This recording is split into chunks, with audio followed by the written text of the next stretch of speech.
why you feel that the presence of one or two or 1,000 people with a different identity within a society threatens the identity of the people who were in the society originally. Hi guys, this is Sahar TV, and in today's video we'll see Douglas Murray getting questions from the crowd, from the audience, about his opposition to mass immigration from Islamic countries. Let's see what he had to say.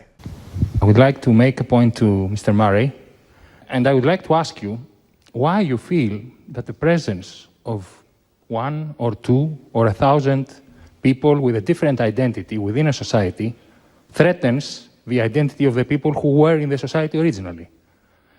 Whether you believe that is a legitimate concern or a primal fear, and whether you agree that when a primal fear drives a crowd, they become a mob, and that a politician should follow a mob and not provide leadership by calming the mob down and giving them a reason. Thank you. And towards the back.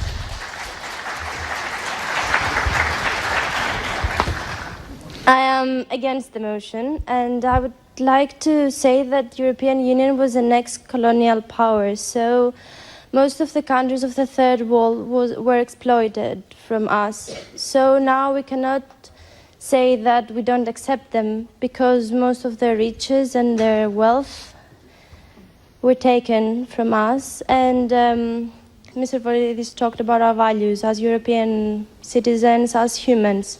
Well, I think globalization takes them from us and not immigrants. Douglas Murray, your response particularly to that challenge to you. Very quickly, first of all, if I were Hassan in Syria, I would hope, among other things, that I would help to rebuild my country after the Assad dynasty had wrecked it so completely. I'd hope that I would stay and help to rebuild the country after the devastation caused by that family. Secondly, the gentleman here who said, why are you threatened by one or two people? I'm not threatened by one or two people. Nobody is threatened by one or two people. I would like to raise the point that the fear of the other and the unfamiliar is being politically promoted at a time of crisis as a substitute for dealing with the crisis, as a personification and shifting the blame for the crisis to those least able to answer back.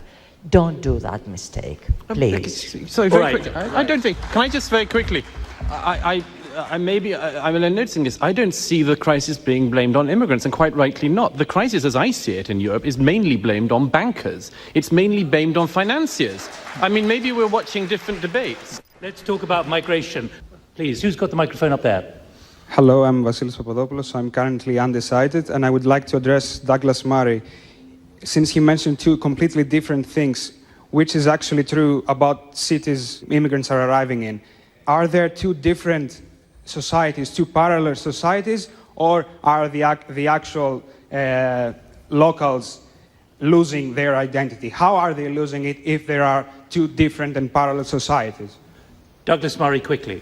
I'd like to just come back to the point I was trying to make, which is this, is that you can integrate people if you have integration at the if you have immigration at the kind of speed which it did go through in centuries past.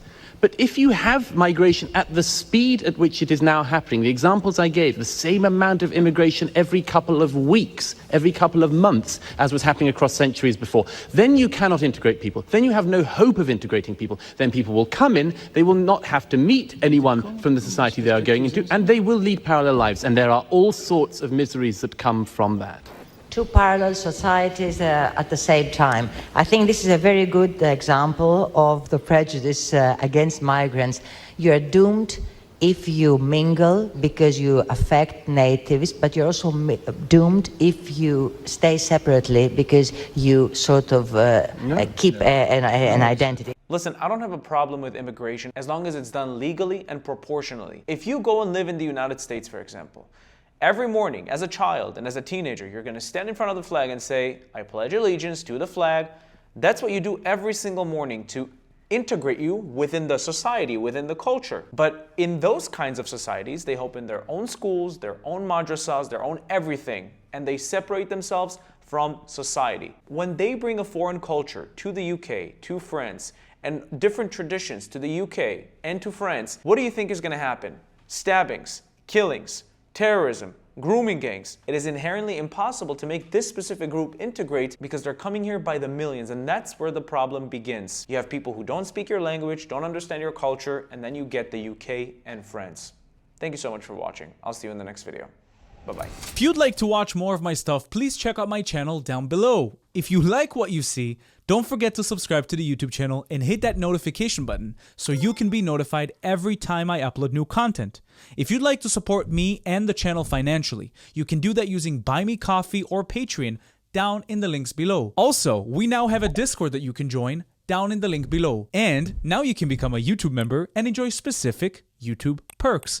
Thank you for watching. I'll see you in the next video.